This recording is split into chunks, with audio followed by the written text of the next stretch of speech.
नमस्कार, मैं डॉक्टर ज्योति जायसवाल आप सभी का ऑनलाइन मैथमेटिक्स क्लासेस में स्वागत करती हूँ।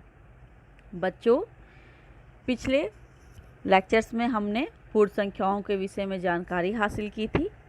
ठीक है, पूर्ण संख्या पर हमने 4 प्रकार की संख्याओं को बताया था आपको, जोड़, घटाना, गुणा, भाग। और हम पूर्ण संख्याओं पर योग का प्रगुण, पूर्ण संख्याओं पर घटाने का प्रगुण पढ़ चुके हैं। और आज हम पढ़ेंगे तीसरी संक्रिया गुणा के विषय में। तो आज का हमारा टॉपिक है पूर्ण संख्याओं में गुणा के प्रगुण। ठीक है बच्चों, प्रगुण का मतलब क्या है? प्रगुण का मतलब है उसकी विशेषता या एक ऐसा कथन उसके विषय में जो सदैव सत्य हो। ठीक है, तो चलिए देखते हैं इसमें हम क्या क्या पढ़ेंगे।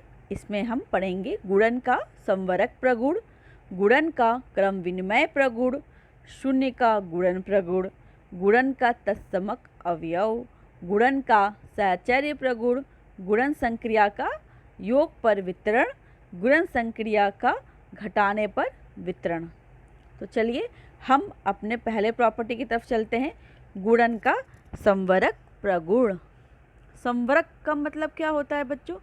संवरक इंग्लिश में इसे हम कहते हैं क्लोजर प्रॉपर्टी। ठीक है बच्चों, तो इसका मतलब होता है कि हम उस समूह से कोई दो संख्या लें, उस पर हम कोई भी संक्रिया जोड़, घटाना, गुणा, भाग अप्लाई करें, उसके बाद जो रिजल्ट मिलता है यानी जो परिणाम आता है वो भी उसी समूह का होना चाहिए। अगर वो उसी समूह में है तो ये वो क्लोजर प्रॉपर्टी को फॉलो करता है, यानी संवरक प्रगुण है।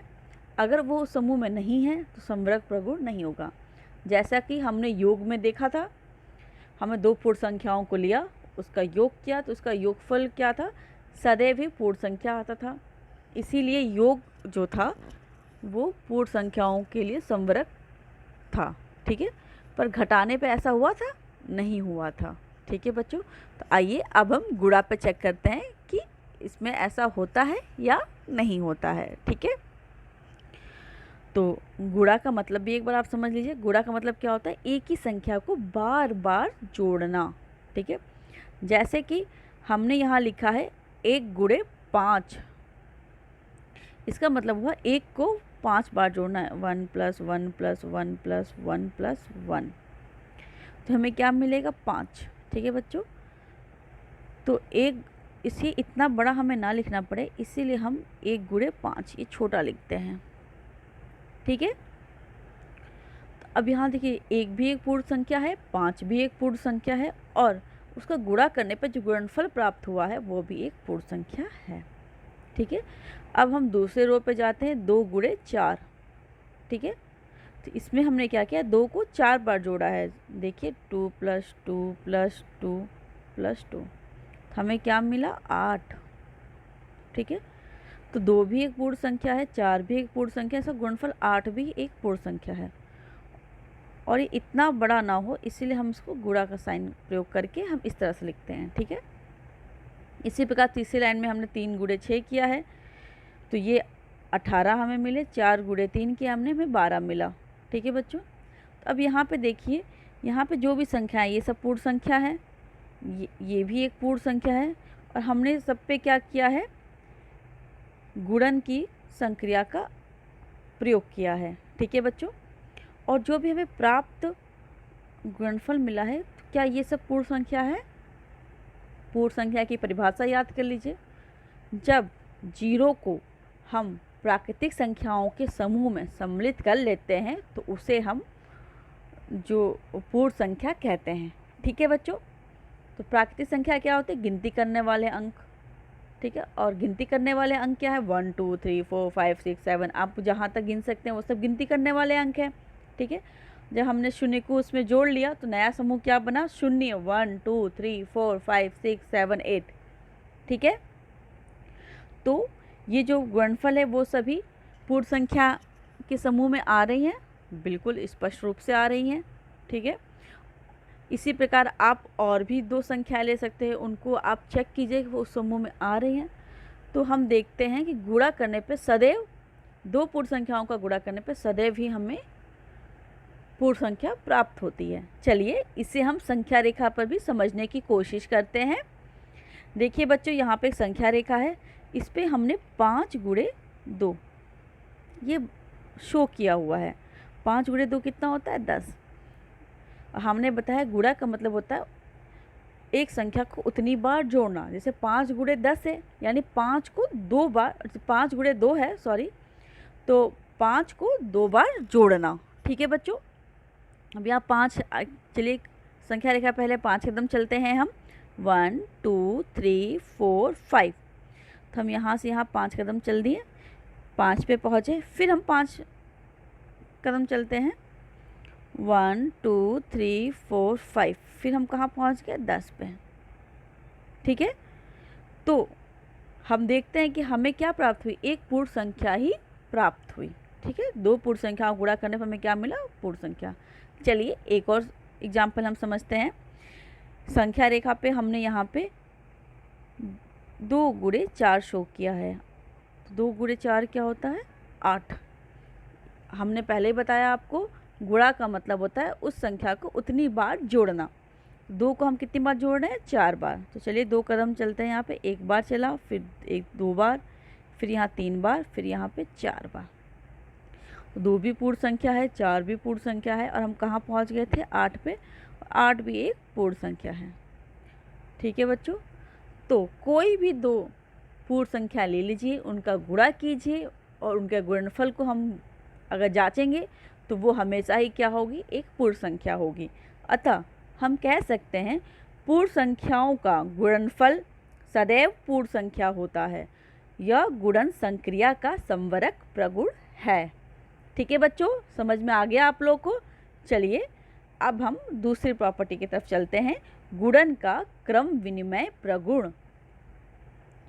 क्रम विनिमय, क्रम तो आप जानते हैं कि एक क्रम में, विनिमय का मतलब क्या होता है? विनिमय का मतलब होता है अदला बदली। ठीक है, या उसको बदल दें हम। ठीक है, तो आइए हम देखते हैं कि 2 संख्याओं का जब गुणा करते हैं और फिर जब उनके क्रम को हम आपस में बदल देते हैं, यानी उनकी अदला बदली कर देते हैं, तो गुणनफल पर क्या प्रभाव पड़ता है। ठीक है बच्चों, यहाँ पे हमने टेबल बनाया है और 2 कुछ पूर्ण संख्याएं ली हैं, उनको आपस में गुणा किया है। तो चलिए यहाँ पे देखिए हमने कौन सी पूर्ण संख्या ली है? 2 गुणे 4। हमने 2 संख्या ली है, 2 और 4, उसका गुणा किया, हमें क्या प्राप्त हुआ? 8।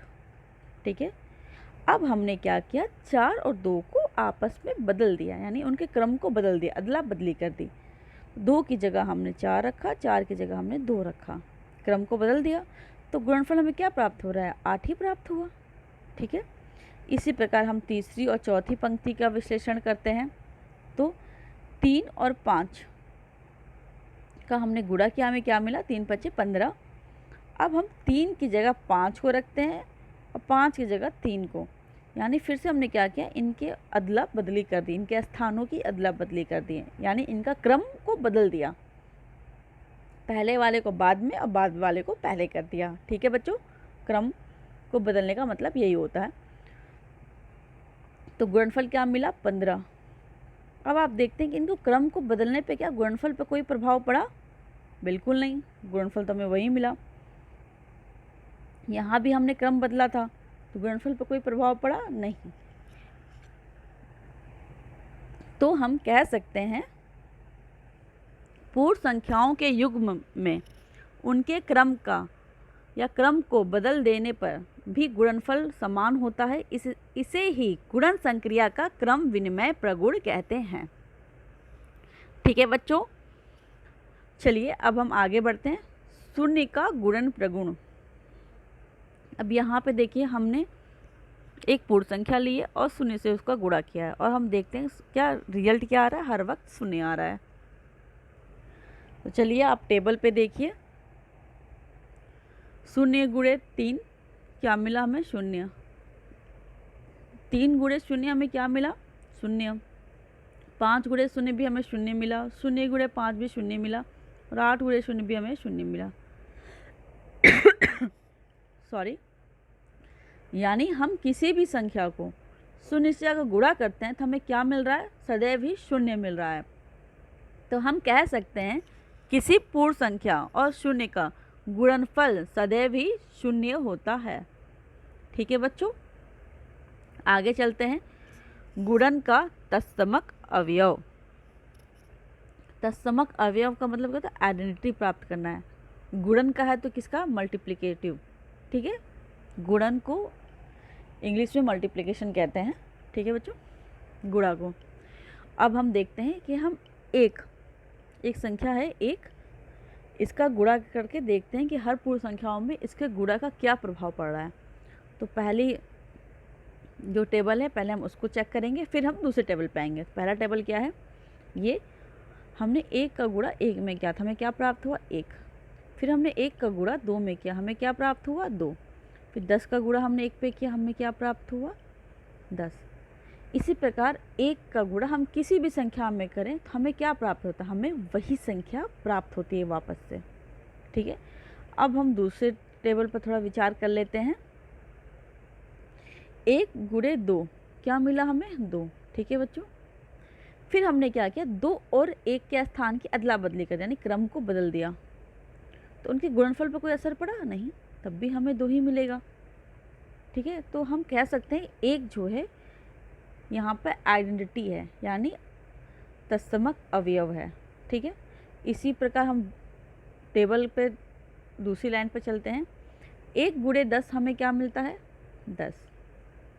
और 10 और 1 को आपस में बदल दें, यानी इनका स्थान क्रम को बदल दें, तो हमें गुणा क्या मिलता है? गुणनफल 10।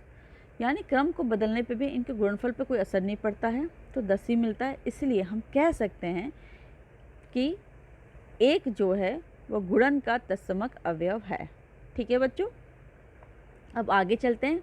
गुणन का साहचर्य प्रगुण। ठीक है, साहचर्य प्रगुण में हमने पहले भी बताया आप लोगों को कि इसमें हमें 3 संख्याएं लेनी है। क्योंकि हम पूर्ण संख्याओं की बात करें तो यहाँ पे हमें 3 पूर्ण संख्या लेनी है। ठीक है बच्चों, और हमें क्या करना है? पहले हम 3 संख्याओं में कभी किसी भी, या पहले दूसरी को एक साथ हम कंबाइन कर लें, या दूसरी तीसरी को एक साथ कंबाइन कर लें, फिर हम उनका मल्टीप्लिकेशन करें यानी गुणा करें। उसके बाद देखते हैं गुणनफल पर कोई प्रभाव पड़ रहा है कि नहीं, या गुणनफल बदल रहा है या समान ही रह रहा है। ठीक है, तो यहाँ पे हमने 3 संख्याएं ली हैं। वो संख्या क्या है? 3, 5 और 7। और पहले कॉलम में हमने 5 और 7 को एक साथ ले लिया है, और दूसरे कॉलम में हमने 3 और 5 को एक साथ ले लिया है। ठीक है, और यहाँ पे सतत गुणन यानी लगातार गुणा कर रहे हैं, देख रहे हैं। चलिए, अब 3 को तो उतार दिया हमने, क्योंकि हमें ब्रैकेट पहले सॉल्व करना है। तो 7 बच्चे कितना होता है? 35। हमने यहाँ गुणा कर दिया। फिर हम 3 को 35 में गुणा करेंगे तो हमें क्या मिला? 105। अब सेकंड कॉलम पे चलते हैं। यहाँ पे हमें क्या मिल रहा है? 3 और 5। 3 और 5 को आपस में गुणा करेंगे तो क्या मिलेगा हमें? 15। ठीक है, और इसका गुणा हमें किस में करना है? 7 में। तो हमें क्या मिल रहा है? 105। तो गुणनफल पे कोई प्रभाव पड़ा नहीं, गुणनफल तो दोनों का समान है। ठीक है, ऐसे ही आप किसी भी 3 संख्या को, यानी कोई भी 3 पूर्ण संख्या उठाइए और इनका इसी प्रकार गुणा करके आप देखिए, तो आपको गुणनफल सदैव ही समान मिलेगा। तो हम कह सकते हैं किन्हीं 3 पूर्ण संख्याओं के सतत गुणन संक्रिया में संख्याओं के क्रम को बदलने पर गुणनफल पर कोई प्रभाव नहीं पड़ता है, अतः गुणन की संक्रिया पूर्ण संख्याओं में साहचर्य है। ठीक है बच्चों, चलिए अब आगे की प्रॉपर्टी पे चलते हैं हम। गुणन संक्रिया का योग पर वितरण। ठीक है, ये भी 3 संख्याओं के लिए हैं। इसमें एक सूत्र है जो यहाँ पे लिखा हुआ है, पहले हम उसको देख लेते हैं कि हम कोई भी 3 संख्या ले लें, पहली संख्या फिर दूसरी और तीसरी संख्या के हमें योग करना है। ठीक है, तो ये बराबर किसके होगा? पहली संख्या गुणे दूसरी संख्या के धन पहली संख्या गुणे तीसरी संख्या के। ठीक है, इसे ही यानी जो प्राप्त सूत्र है जो ये है इस बॉक्स में लिखा हुआ है, इसे गुणन संक्रिया का योग पर वितरण प्रगुण कहते हैं, यानी डिस्ट्रीब्यूटिव लॉ ओवर एडिशन। ठीक है, इंग्लिश में कहते हैं। अब यहाँ पे कोई भी 3 संख्याएं हम ले लेते हैं। तो एग्जाम्पल के तौर पे हमने 3 संख्या क्या क्या ले ली? 2, 3 और 4। हमें क्या करना है कि पहली संख्या का गुणा करना है और दूसरी और तीसरी पे जोड़ना है। ठीक है बच्चों, और ये सूत्र का फॉलो करना है। सूत्र में क्या आ रहा है कि पहली संख्या का गुणा दूसरी संख्या से करना है, तो यानी 2 गुणे 3 फिर धन 2 गुणे 4, हमें ये करना है। ठीक है बच्चों, अब 2 गुणे 3 कितना मिला हमें 6 और 2 गुणे 4 कितना मिला हमें 8। ये उत्तर कितना आया 14। अब आप लोग ये कह सकते हैं मैडम इतना लंबा करने की क्या ज़रूरत है, हम डायरेक्ट यहाँ पे 3 और 4 का गुणा कर जोड़ते हैं, 7 होता, 7 दूनी 14, डायरेक्ट हो जाता। बच्चों ये तो एक छोटा सा एग्जाम्पल था आपको समझाने के लिए। चलिए एक उदाहरण से इस सूत्र का इम्पोर्टेंस आपको बताने की कोशिश करते हैं हम।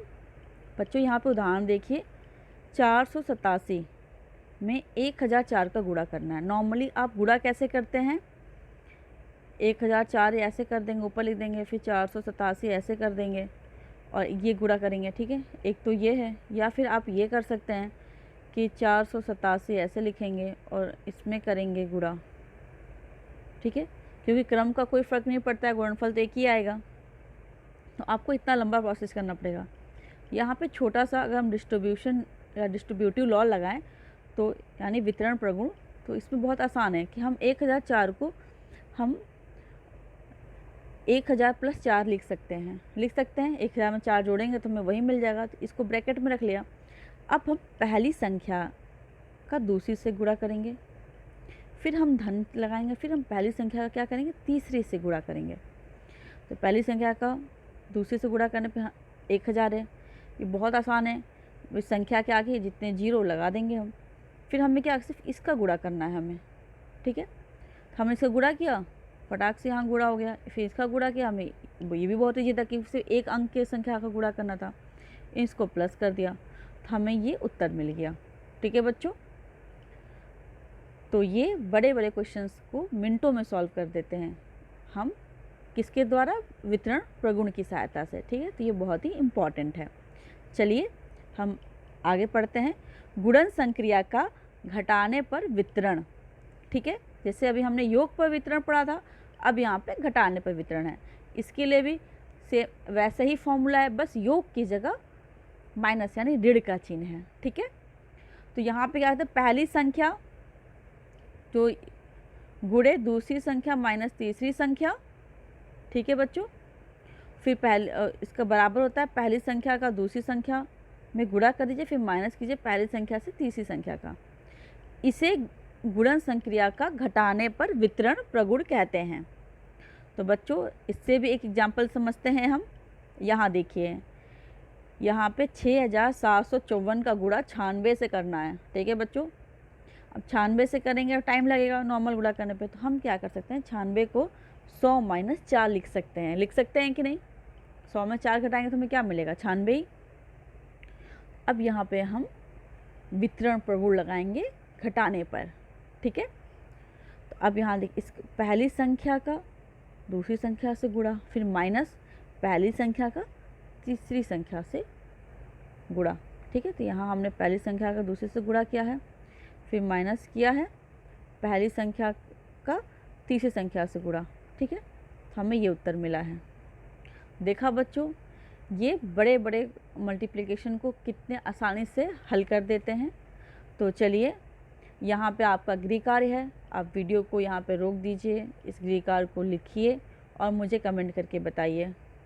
बच्चों आपको मेरी वीडियो अच्छी लग रही है तो प्लीज़ मेरे चैनल को सब्सक्राइब कीजिए और इसे लाइक कीजिए और अपने सारे दोस्तों को शेयर कीजिए ताकि वो भी मैथ्स को पढ़ सकें और इजीली समझ सकें। तो ठीक है बच्चों, आज के लिए इतना ही। धन्यवाद।